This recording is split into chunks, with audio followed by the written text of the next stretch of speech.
Bom, pessoal, então, como eu disse para vocês, à medida que a intensidade do exercício aumenta, o que a gente observa é um aumento da contribuição dos carboidratos como fonte de energia e uma diminuição dos lipídios como fonte de energia. Isso em termos percentuais. Então, vamos para a próxima página.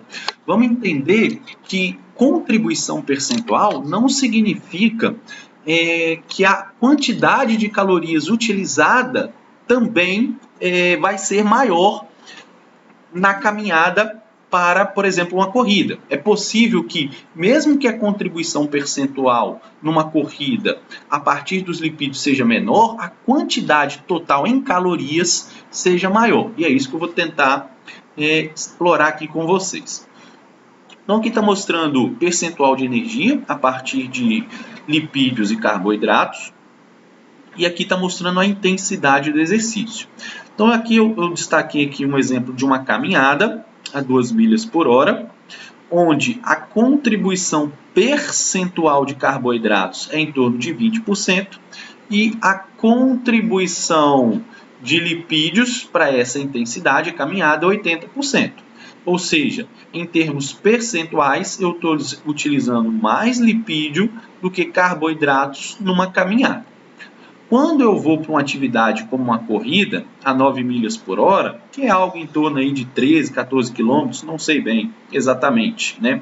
Eu deixei em milhas por conta da referência que eu estou pegando. Mas uma corrida, ou seja, saindo de uma caminhada para uma corrida, o que acontece com a utilização de lipídios? Em termos percentuais, ele vai sendo reduzido. Ou seja, para essa intensidade aqui, eu vou estar utilizando 20% de lipídios e 80% de carboidratos. Então, isso está representado aqui nesse gráfico de barras aqui do lado. Está mostrando que, em termos percentuais de calorias utilizadas, eu tenho 80% de utilização de lipídios numa caminhada e 20% de carboidratos. Numa corrida, o processo se inverte, né? Do 100% de calorias utilizadas, eu passo a ter 80% de carboidratos e apenas 20% de lipídios. Mas perceba o seguinte, olha, embora exista uma alteração percentual de lipídios, que é reduzido conforme aumenta a intensidade, a quantidade total de calorias do exercício ele aumenta. Por exemplo, numa caminhada, igual está mostrando aqui embaixo, aí a gente já não está falando mais em percentual, tá, pessoal? Nós estamos falando em calorias totais, né? Uma caminhada, eu vou ter um gasto calórico de 100 calorias totais. E numa corrida, o gasto calórico total vai para 500 calorias. Ou seja, eu tenho um aumento daqui para cá de 5 vezes mais. Né? Eu estou gastando 5 vezes mais calorias correndo do que caminhando. Ok? E aí percebam o seguinte.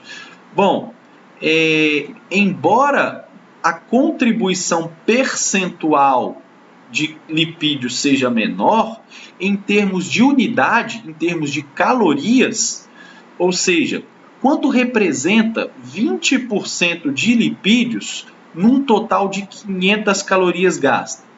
20% de lipídios, se vocês fizerem aí numa calculadora, vamos ver se eu consigo abrir aqui para vocês. A gente vai ver que a contribuição em termos totais de caloria ele vai ser muito maior. Vamos ver se eu consigo abrir aqui. Então, o exercício eu estou tendo um gasto de 500 calorias totais e 20% deles é de lipídio. Ou seja, o gasto calórico de lipídios numa corrida é de 100 calorias. Estão vendo aqui? Ou seja, 20% dessas 500 calorias, ou seja, um total de 100 calorias a partir dos lipídios. Agora vamos avaliar para a caminhada. Na caminhada, eu tenho um gasto calórico de 100 calorias. E a maior parte dela é de lipídios, 80%. Então, eu tenho 100 calorias totais da atividade da caminhada, vezes 80%, que é a contribuição percentual dos lipídios. Quanto que isso vai me dar? Então, percebam que a caminhada ela gera um gasto calórico total de 100 calorias.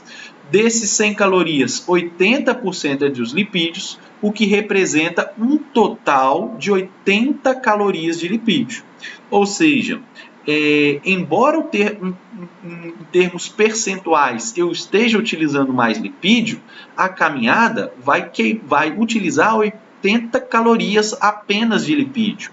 Enquanto a corrida, vou fazer aqui de novo, são 500 calorias totais do exercício da corrida a 9 milhas por hora.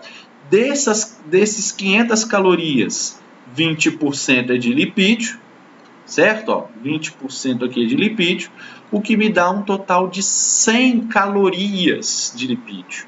Ou seja, em termos de quantidade calórica, eu utilizei mais lipídio correndo do que caminhando. Em termos percentuais, a contribuição de lipídio foi maior, mas isso não significa que eu gastei mais calorias de lipídios, ok? É isso que eu estou querendo mostrar para vocês. Então, se a gente for pensar no campo mais prático, o que eu preciso para perder peso? Uma das estratégias para perder peso é isso daqui, é gastar mais calorias, né? É claro que a contribuição também vai ser importante, mas um dos pontos-chave é aumentar o gasto calórico. É claro que, à medida que o exercício vai ficando mais intenso, cada vez mais a contribuição percentual dos carboidratos vai ser maior. Mas o que nos interessa é a quantidade total de calorias e não o percentual, ok?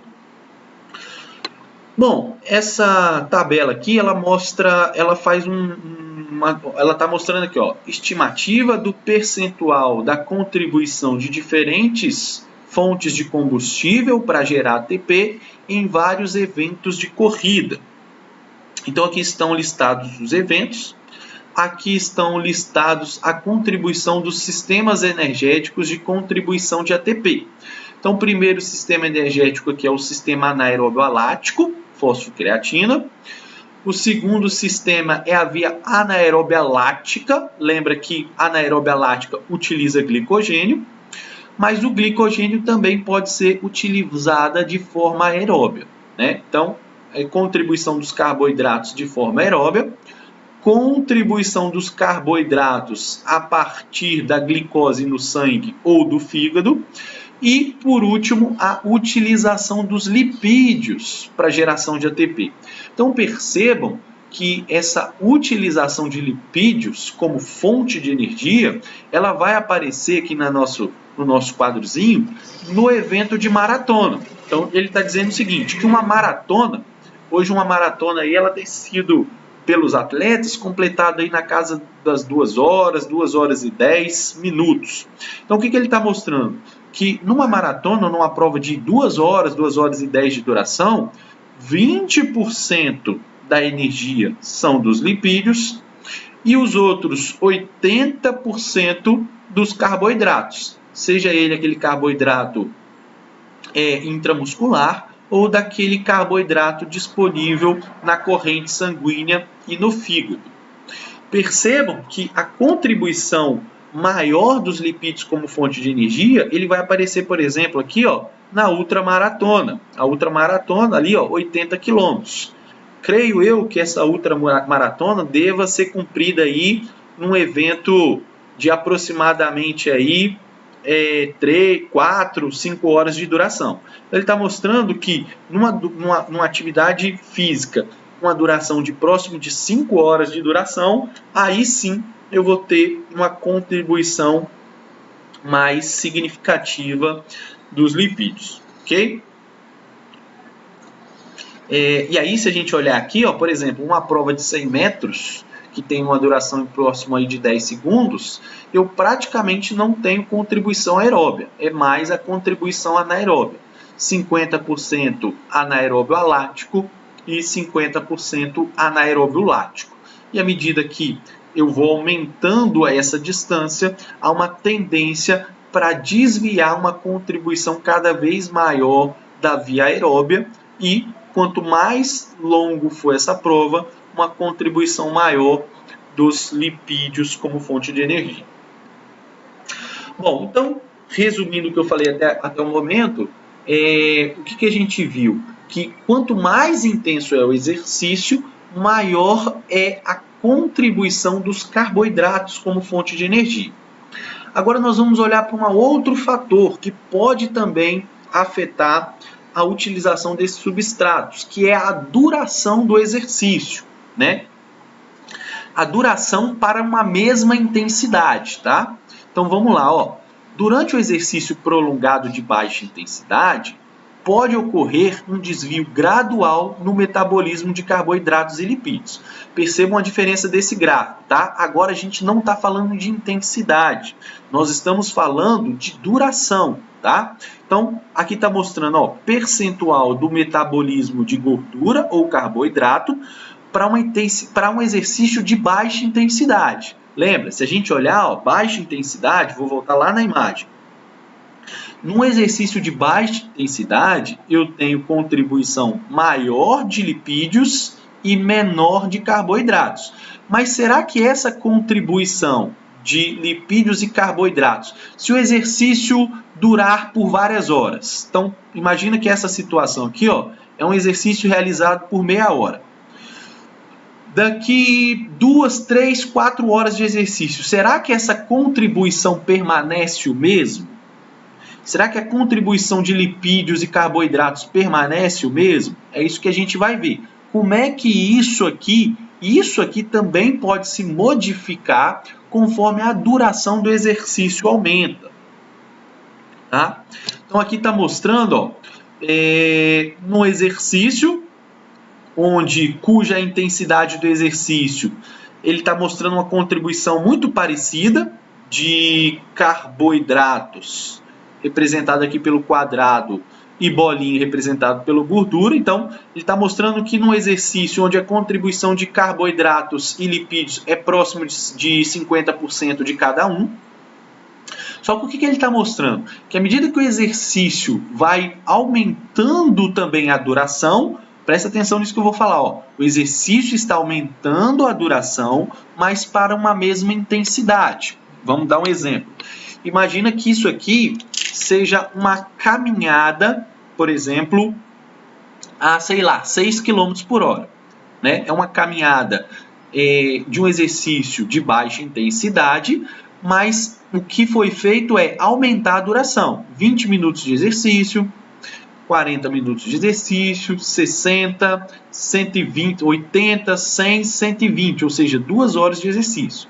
O que acontece com a utilização de substratos?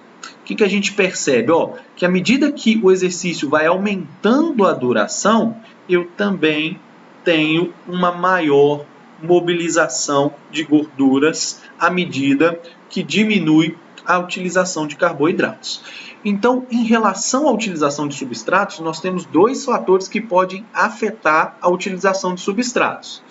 A primeira é a intensidade, ou seja, quanto mais intenso o exercício, maior tende a ser a utilização dos carboidratos.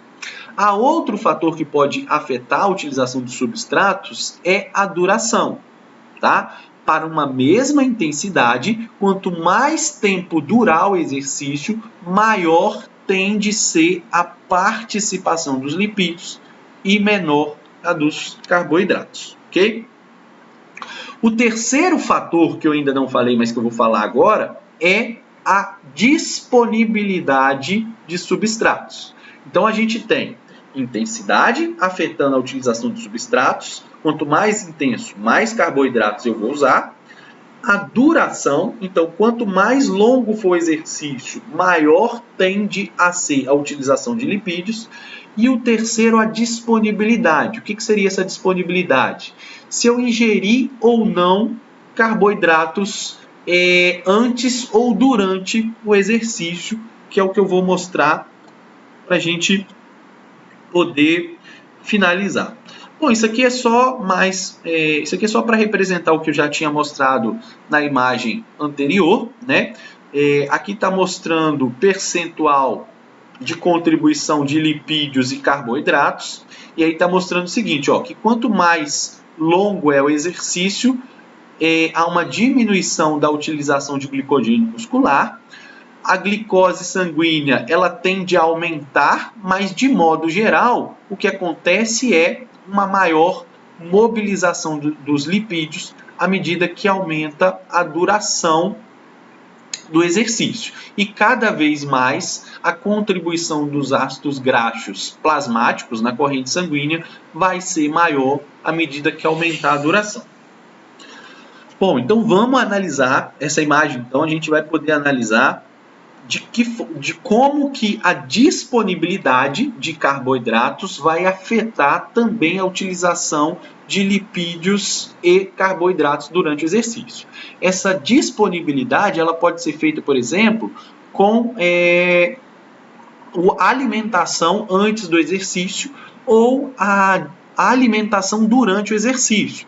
Por exemplo, numa maratona, é muito comum que durante o percurso da prova, as pessoas tenham acesso a alimentos que contêm carboidratos. E isso vai afetar a utilização de carboidratos e lipídios durante a prova, que é o que eu vou mostrar agora. Então, olhando aqui, ó, vamos lá por partes.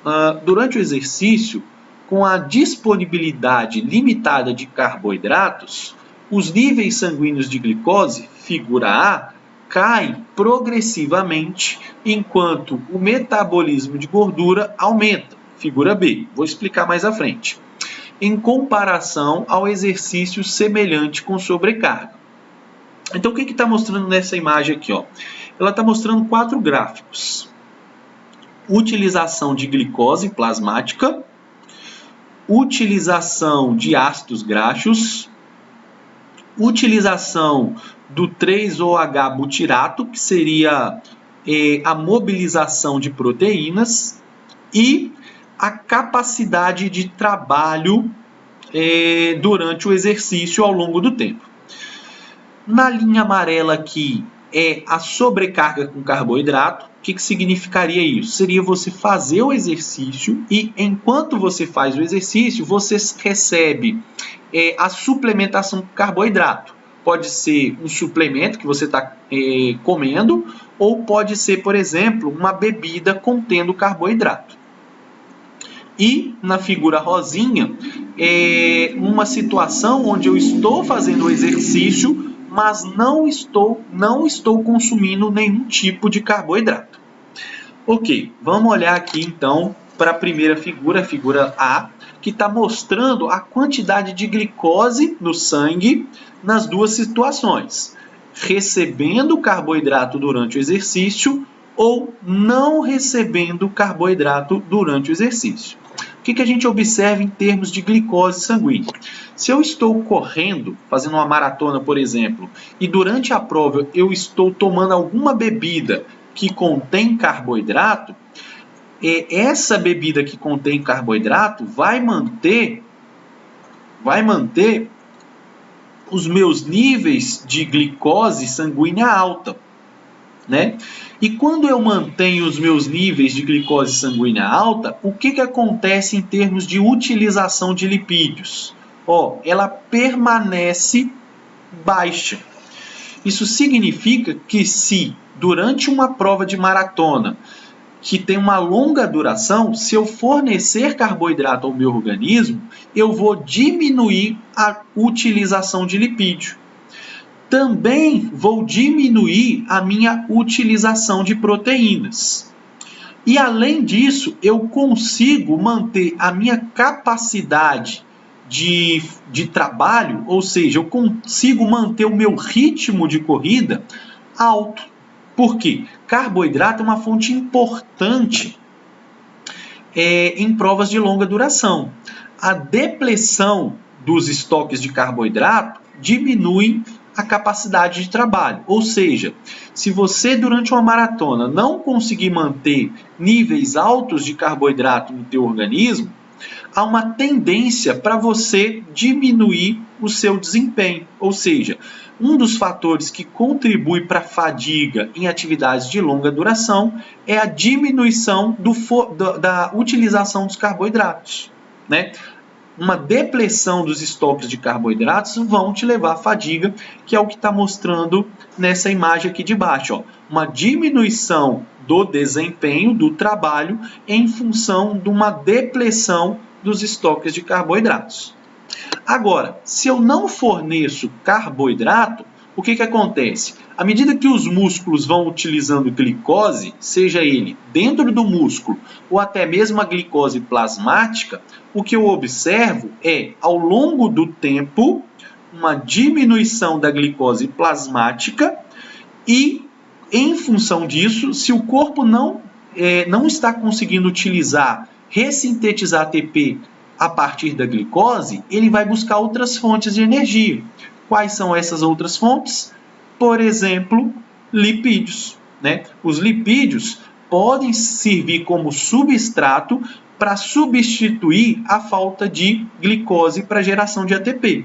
Então, o que a gente observa ao longo do tempo aqui, ó, do exercício, no caso de falta de disponibilidade de carboidrato, é um aumento da utilização dos lipídios como fonte de energia.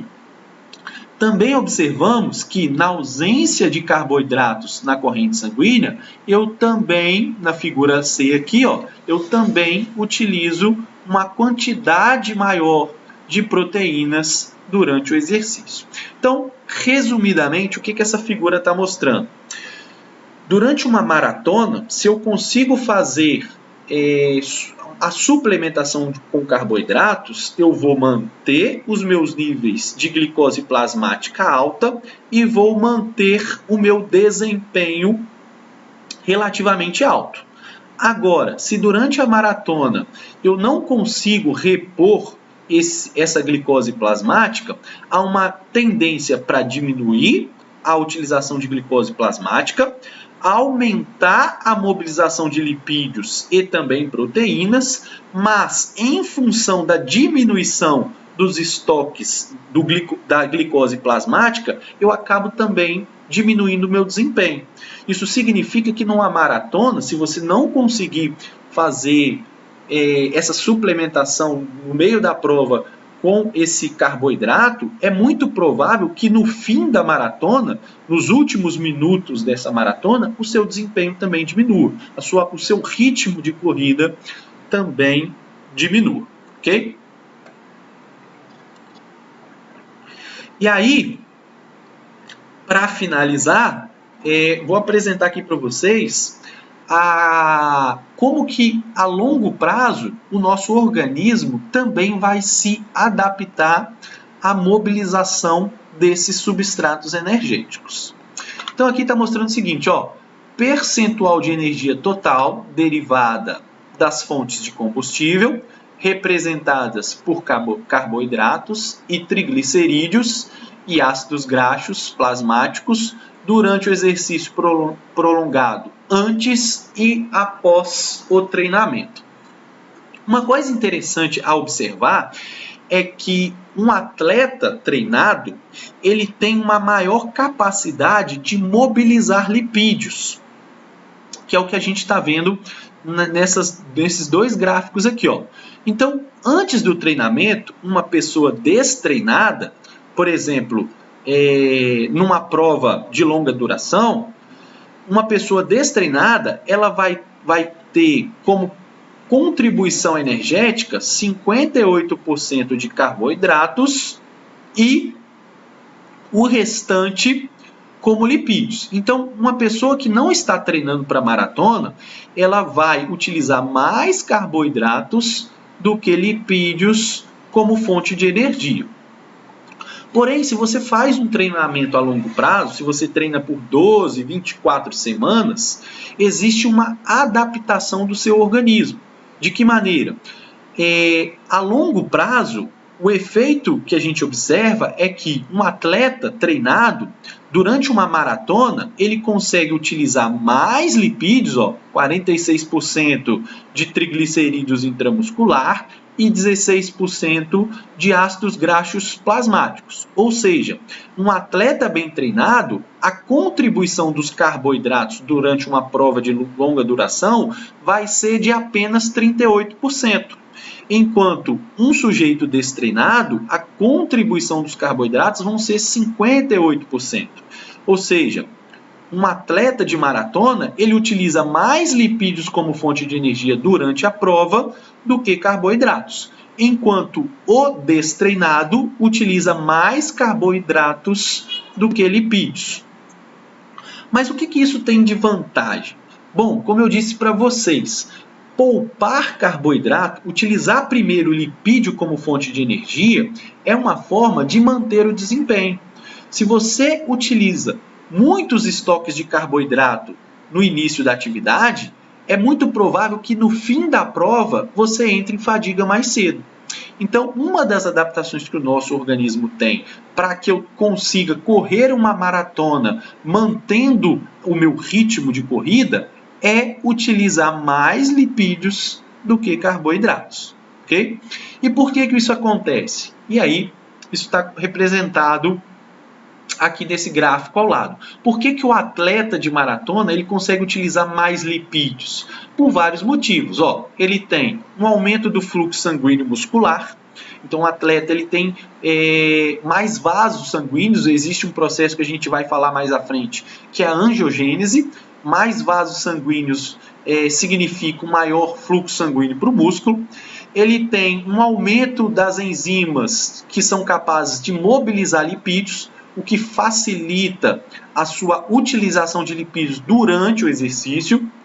O atleta ele tem uma capacidade respiratória aprimorada das mitocôndrias, portanto, o sistema aeróbio dele é mais adaptado e, portanto, consegue utilizar mais lipídios como fonte de energia. E durante a atividade, durante a maratona, o atleta, por exemplo, ele tem uma menor liberação de catecolaminas por uma mesma intensidade. Quando você tem uma alta liberação de catecolaminas, elas dificultam, por exemplo, a mobilização de lipídios durante o exercício. Então, menor liberação de catecolaminas significa maior facilidade para utilizar lipídios durante o exercício. Então, de modo geral, quando a gente fala de mobilização de carboidratos e lipídios, nós temos 3 fatores que afetam a utilização desses substratos. Primeiro, vou aumentar aqui o vídeo aqui, deixa eu aumentar a imagem aqui, vou fechar isso daqui. Então, de modo geral, quando a gente fala da mobilização de carboidratos e lipídios, nós temos 3 fatores que afetam a utilização de carboidratos e lipídios. Primeiro, a intensidade, ou seja, quanto mais intenso for o exercício, maior será a utilização de carboidratos e menor será a utilização de lipídios. Outro fator que afeta a mobilização dos substratos energéticos, a duração, ou seja, quanto mais longo for o exercício, quanto mais duradouro, quanto mais minutos de exercício for realizado, maior tem de ser a participação dos lipídios e menor a dos carboidratos. E por último, o terceiro fator é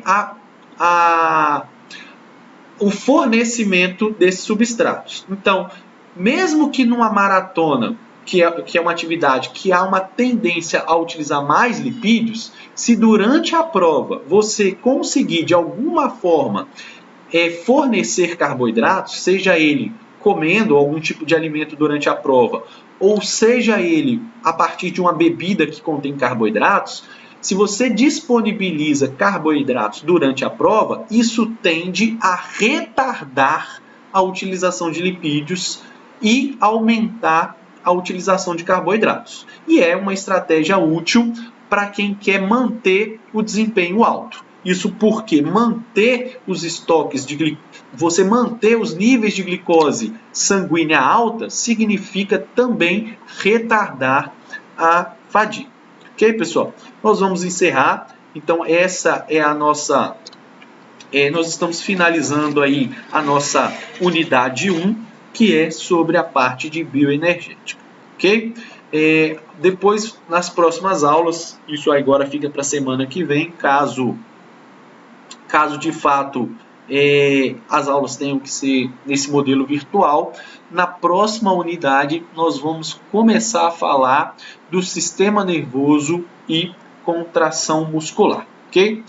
Um abraço a todos e até a próxima aula. Valeu!